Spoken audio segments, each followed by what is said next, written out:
Okay, so far I think we have started discussing about sampling theorem. So the means why we started discussing this is because we have already done the amplitude modulation and the frequency and phase modulation. So this is something we have already seen, that how that works and what are the relative benefits, or what are the pros and cons of these things. And then after that we have promised to start another form of analog modulation, which is probably the boundary towards digital modulation. So this is called the pulse modulation. So there are few types of pulse modulation that we have talked about. One is called pulse amplitude modulation, where the information actually is being carried over a pulse, but it is on the amplitude of the pulse. So basically if you see, instead of using carrier in pulse modulation, instead of using carrier like analog, or means all other analog version like amplitude or frequency modulation, what we are trying to do is we have a pulse train which looks like this. Okay. So we have a pulse train. It might have different shapes, so that is something we will explore. We have this periodic pulse train, and then we want to modulate our information on this pulse. So pulse is almost working like a carrier. So what we can do is, there are three types of pulse modulation. We have already discussed that.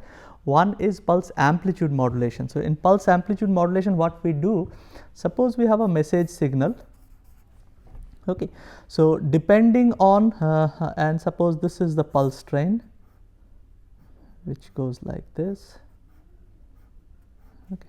It will have uniform period of either T or Ts, let us say. So basically what we do, we modulate the amplitude of the pulses according to the input signal. So it will be, let us say this becomes the envelope of the pulses, and the pulses are just sitting like this.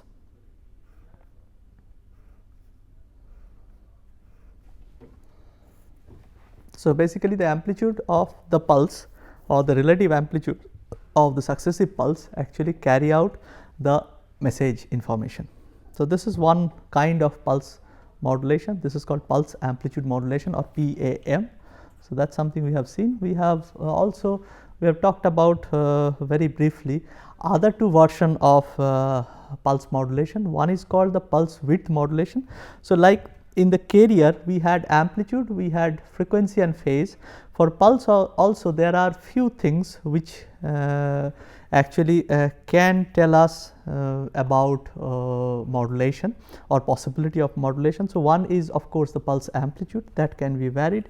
Also the pulse position can be varied according to the amplitude of the message signal. So what we can do, this because it is a periodic one, so it has a definite pulse position. Now we can start varying this position of the pulse, keeping the pulse width and amplitude same according to the message signal. So let us say we can have this convention that whenever the pulse amplitude is higher, then probably we will deviate from the center point little bit more, whereas whenever the amplitude is lesser, we will deviate much lesser, and something like this. So with this we can have a pulse position modulation, where the pulse width remains the same, pulse amplitude remains the same. It is the pulse position relative to where the pulse should be, original pulse should be, original periodic pulse should be. So if we do that, then the position of the pulse is actually carrying the information of the about the message signal. So that is one way of doing it. Another way of doing it is, now because we have three parameters, one is the pulse amplitude, other one is the pulse position, and the third one is the pulse width. So we can also do pulse width modulation. Okay. So this one was called as pulse position modulation, and in width the pulse remains in the same location as the input. Sorry, it should go from here, okay, as the input, but the width will be now varying according to the amplitude. So this might have a higher width, next might have a lower width and so on. This might have a little bit higher and so on. So, basically the pulse amplitude remains the same and the position remains the same, that is starting point of each of the pulse, that is fixed at after every Ts duration the next pulse will be starting, but the width of the pulse will be now varying according to the message signal. So, these are the three possible modulation that can happen. So, we actually call these kind of modulation as discrete time modulation. So, basically earlier whatever we were doing, the signal was continuous time because we had a carrier and that was existing for all the time instance, whereas pulse that exists for some duration of time, rest of the time there is nothing. So, we can call this as discrete time modulation, whereas the amp means the information that it carries, that can be that is not discrete, that can take any value. So, either it is in width or position or amplitude, that can take any value. So, that is why it is still an analog modulation, because the information that it carries, that is in analog form, that is not discretized. Okay. So, to develop the theory of this pulse modulation, what we have started is something like this. Initially we have talked about a theorem which is well known and all of you might be already knowing in some version. So, we have given a theorem which is called the Nyquist sampling theorem, okay. And at that point what we have taken, so I am just quickly recapitulating what we have done. So, Nyquist sampling theorem means the pulses were, we still had pulse train, but the pulses were impulse. Okay. So, individual pulse was just an impulse function or we should say Kronecker delta function. Okay. So, it is just a delta function, continuous time delta function, so which is defined as the pulses. Okay. With that we started actually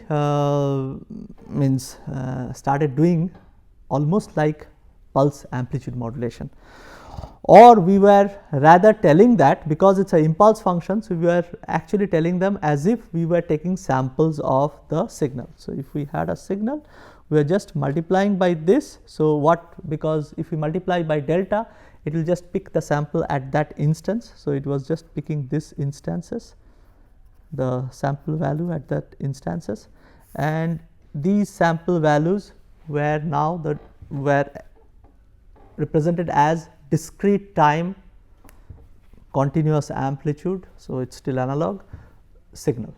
Okay. So, what we could see from Nyquist sampling, that basically the spectrum, suppose this particular signal, just the signal has a spectrum like this, it is a band limited signal from minus B to plus B. If we just sample it, it goes down by, so suppose this is 0, goes down by actually 1 by Ts, where Ts is this, or 1 by Ts is the frequency of those pulses. So, basically it goes down by 1 by Ts and it gets repeated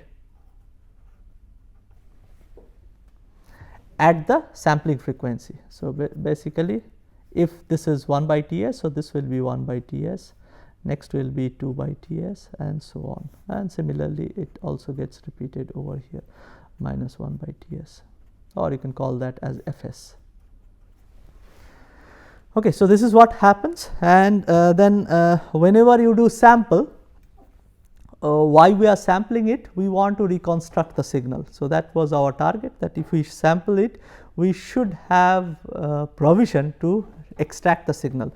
It is almost similar like modulation, that we modulate, we must have a, means whenever we do modulation, we also have some mechanism to actually demodulate it, so that we get the original message signal back. Here also we are trying to do same thing, we are trying to see if we sample it, or let us say with impulse train we are doing pulse amplitude modulation, then we need to have a mechanism which takes my signal out undistorted. So, if that has to happen, then as you can see, this spectrum of this signal is remaining intact as long as we have already proven that this Fs, see this is B, this is B, that Fs is greater than 2B, or I should say greater than equal to that, equal to becomes that Nyquist sampling rate. Okay. So, as long as that is happening, there is no problem. If it is not true that Fs is less than 2b, then what will happen? Whenever I do this sampling, so that means actually you are undersampling. So, you take a sample over here, because Fs is less than 2b. So, what you do, you take a sample over here. So, this will be the second sample, probably this will be third sample. So, if you undersample it, then what will happen? This things, so because Fs is now no longer, so this is Fs no longer greater than 2b. So, there will be a interpenetration of these two spectrum, and then what we have? We have a distortion over here. Okay. So, this is called aliasing. Okay. So, it will, the spectrum will look like, because these two will superimpose. So, it will be smoothen out over here. So, it will look like something like this. Okay. So, if you now see, this is not equivalent to our message signal. So, if I satisfy the Nyquist criteria, that means my sampling frequency is greater than twice of the bandwidth of the message signal, then I can always say that I can employ an ideal low pass filter, okay, which will exactly take out, because there is no aliasing, there is no superimposition of the neighboring that spectrum that is being created, side spectrum. So, there is no overlapping. So, the spectrum remains intact, and I can put an ideal low pass filter of bandwidth b, and I can take extract my signal out. So, if this Nyquist criteria is satisfied, I can get the signal out. That is the whole thing. In a way, you can also explain this physically. So, if suppose I have a signal, what we mean by highest bandwidth? Okay. So, highest bandwidth, suppose b we are saying, that means that is the highest frequency.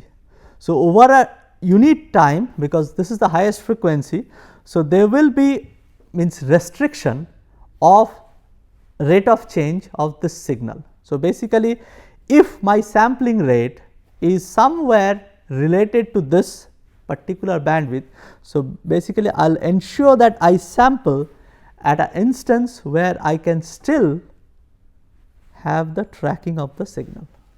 So, what does that means? That actually means, suppose I have a signal like this, and because these variations are there, so a particular highest frequency component is already there. If I start sampling it like this, then what is happening? If I try to reconstruct it, this sample and this sample, the easier method is interpolation, and if I interpolate them, you will see probably it will be smoothen out. So, all these variations are not getting captured, whereas Nyquist criteria is saying that I have to, depending on the bandwidth, I have to take enough number of samples, so that this particular variation within time is being captured by those samples, and Nyquist criteria actually tells what are the minimum number of samples depending on the bandwidth of the original message signal are required to represent this signal.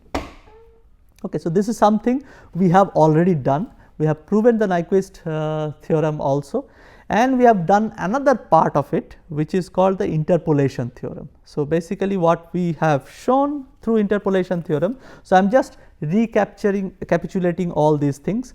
We are not again mathematically proving it, because that part we have done. So, what we have said, suppose I now have just the samples. Okay. Whenever we say we pass it through a low pass filter, so low pass filter, if you see the transfer function, that is basically a box function. So, what will be the corresponding Fourier inverse transform? That should be a sinc function. So, if this impulses are passing through this particular impulse response, so there should be a convolution, and everywhere a sinc function will sit together, sit one on top of one another, and we have also proven that the zeros are exactly over the other samples. So, if you start putting all those sinc function, and we have proven that if you just at every sample you start putting the sinc function, corresponding sinc function with this amplitude. So, you will see the whole signal, those sinc function getting added will create the original signal, original message signal, which will just go through those tips. Okay. So, this is the reconstruction theorem. So, we have already told that a GT, a message signal, can be represented as this G of KTS. So, these are those sample values multiplied by sinc function.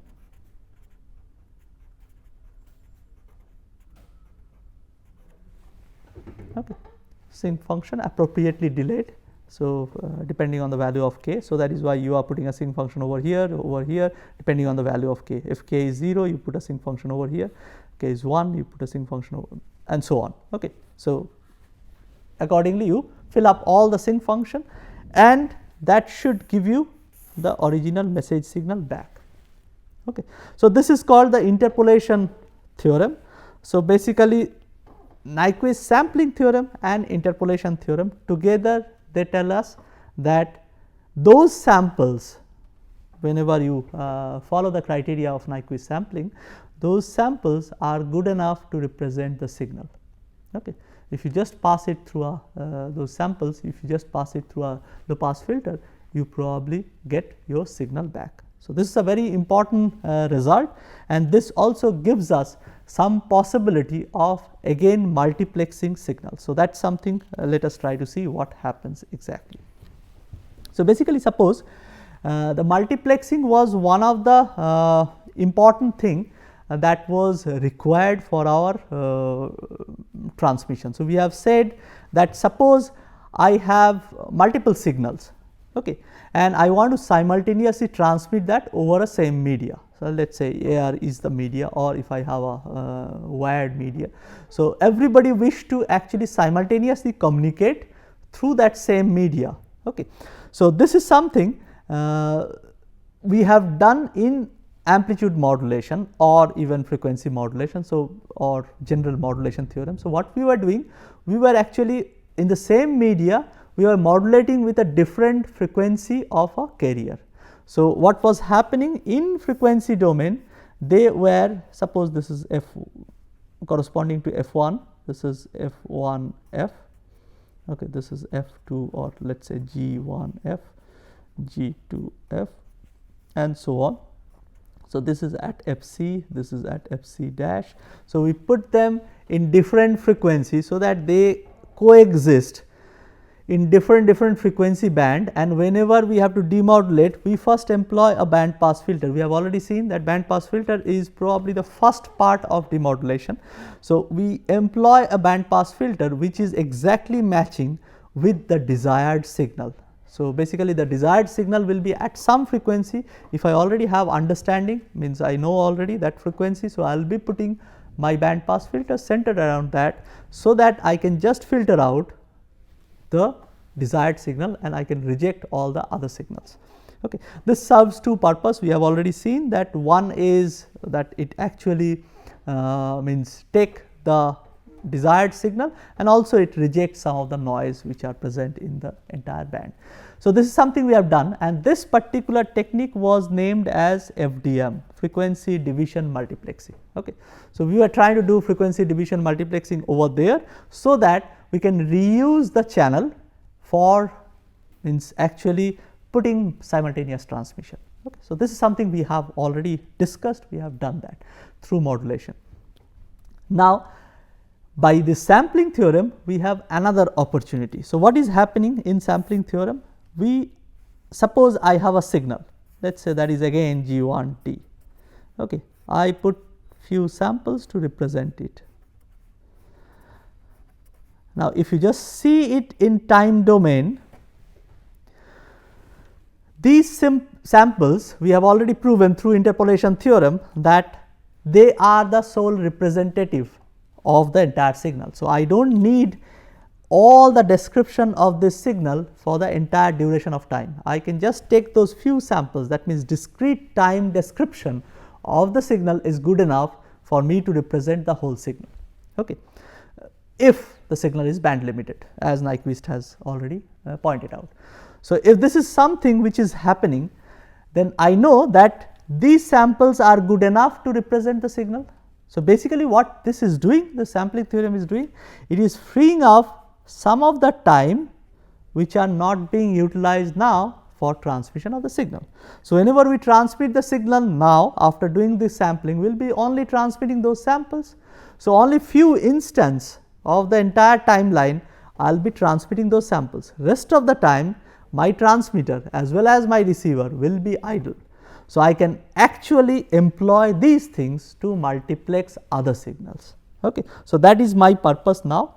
What I want to do, suppose I have another signal G2T which is having a different shape.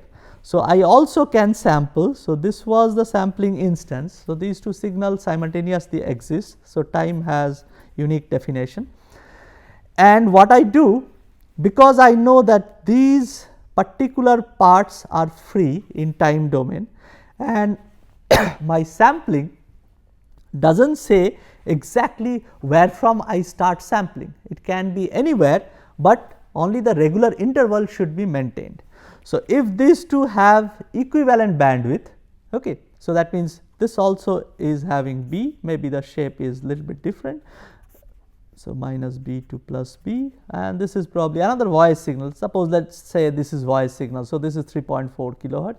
I have another voice signal where the shape is little bit different, but it is still from minus B to plus B. If that is happening, then the sampling rate will be same, equivalent for both these signals. But what I can do, I can actually start sampling it little bit offsetted. So, let us say that is delta offset.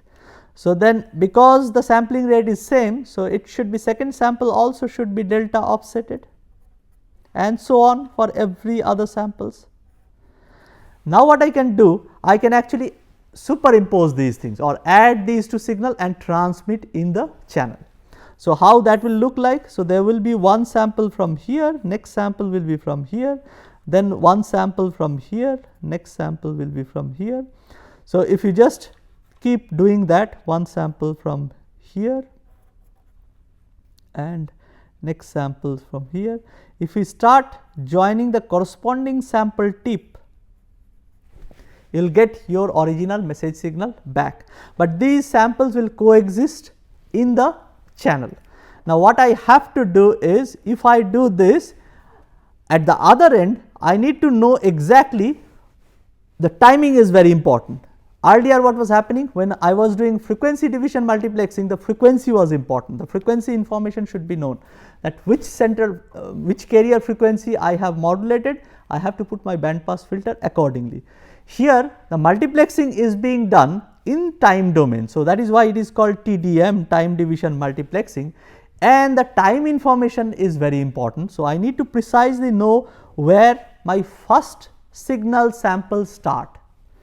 If I know that, I will only take this sample and then skip all the samples which are intermediate, which are due to multiplexing, other signals actually. So, I skip this signal and I can pick this one just after that TS duration, that sampling means duration or intersampling duration. So, I can pick this signal as long as I am properly time synchronized, then I will pick this one.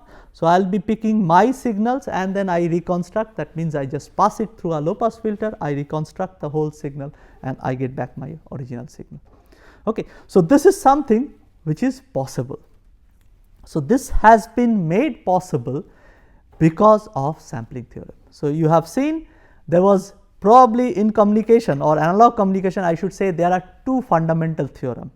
One is called the modulation theorem, which actually if you multiply with a carrier, it translates the signal to a different frequency which is centered around that carrier, and if you sample it properly, knowing the bandwidth and then following Nyquist criteria, then you are actually freeing up some of the time between samples and where you can multiplex other signals. So, these are potentially two multiplexing schemes that has been employed in communication. You will see later on that mostly your means AM modulated signal, FM modulated signal goes through this, pulse modulated signals are, because it is already with a pulse, so it goes towards the TDM multiplexing scheme. So, it can still be done with FDM, and sometimes a mix of TDM and FDM is being employed. So, these are the things which can be done, but pulse modulated signal, they are closer to time division multiplexing, and that is why TDM is employed for multiplexing in pulse modulated signal. Okay. So, this is something which we have understood. Now, let us try to see another very fundamental thing in communication or in this kind of pulse modulated signal. So, what is happening? I have a signal, I sample it, right. Let us say these are Ts and my sampling frequency is 1 by Ts, okay, which satisfy the Nyquist criteria. So, that means Fs must be greater than or equal to 2b. Okay. So, this is something which is being satisfied. So, the minimum I can take to make it, let us say because if I take bigger one, my samples will be closer because the sampling frequency increases. So, Ts will be decreasing because it is inverse of that. So, samples will be closer, less time I will get between samples. So, the best I can do is if Fs is just 2b, and I am sure that the highest frequency, whenever the bandwidth I define, highest frequency does not have any corresponding power component. Okay. So, that is something which is required, because otherwise there will be again aliasing. So, if the highest frequency does not have any significant power component, or it does not have any impulse or any kind of carrier. So, if I just sample it at 2b, then what will happen? This will be 1 by 2b. Okay. So, that Ts becomes, because Fs becomes 2b and this becomes Ts becomes 1 by 2b. Okay. So, this is something I already know. Now, let us try to see how much of information I am transferring, okay, with this. So, basically whenever I am transferring, how much information I am transferring? See how many samples I am transferring. Each of the sample actually carries information. Okay. So, if the frequency is, the time is 1 by 2b, frequency is 2b. So, basically 2b samples I am transferring per second, okay, and that occupies how much bandwidth? Whenever I am transferring it, of course, because of sampling it will go over here and all those things, but these things are not required for me. When I will be at the demodulator side, I will be putting a filter over here. Okay. So, basically my signal is confined over this. Okay. So, B, what does that means?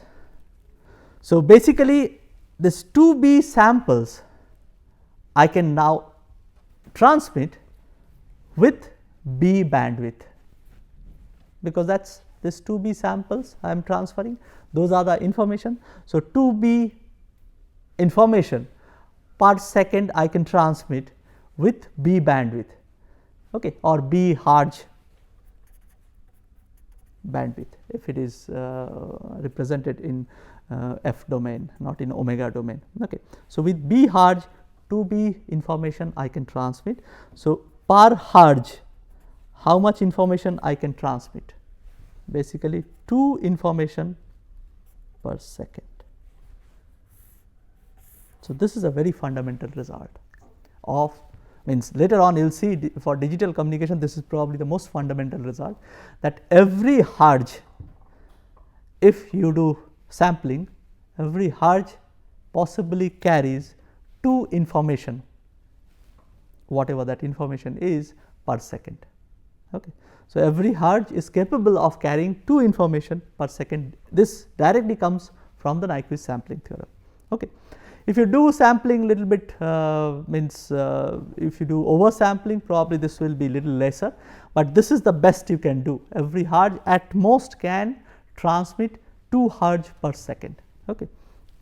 So, this is a very important and fundamental restriction, we should say, whenever we employ sampling, and then each samples are information for us. Okay. So, later on you will see that when we from pulse amplitude modulation to pulse coded modulation, the PCM we go, this actually theorize the amount of bandwidth that is required for a PCM transmission. So, that is something we will see later on, but that is for now. For the time being, we should be happy about this result. So, basically in this particular class we have discussed 3 fundamental results side by side. One is the modulation technique, which is the multiplication with the carrier frequency, and there is a translation which helps us in FDM, frequency division multiplexing. The next one is the sampling theorem, which helps us in, this is actually sampling and freeing up some of the time. So, any signal does not have to be represented all the time, it just needs few samples, few discrete time representation of the signal. So, that is how we get time division multiplexing, or we have the opportunity to do time division multiplexing. And then we have also understood whenever we do this sampling and each sample becomes information for us. So, every hertz is capable of transmitting 2 information per second. Okay. So, that is the relationship between bandwidth and the information transfer rate. Okay. So, this relationship we will keep on talking about later on, and whenever you will be doing digital communication, probably this is the most important and fundamental postulate that you will be requiring. Okay. So, with this background, what we will do, we will start now exploring some of the more generic practical sampling that can be happening, because this impulse sampling is something which is impractical, because each impulse will have infinite energy, we have already proven that. So, that is not possible, we cannot really generate infinite power. So, we need to see if we employ some practical, which are the restriction of the circuits, if we employ those kind of sampling, what happens. Okay. So, that will be our next discussion. Thank you.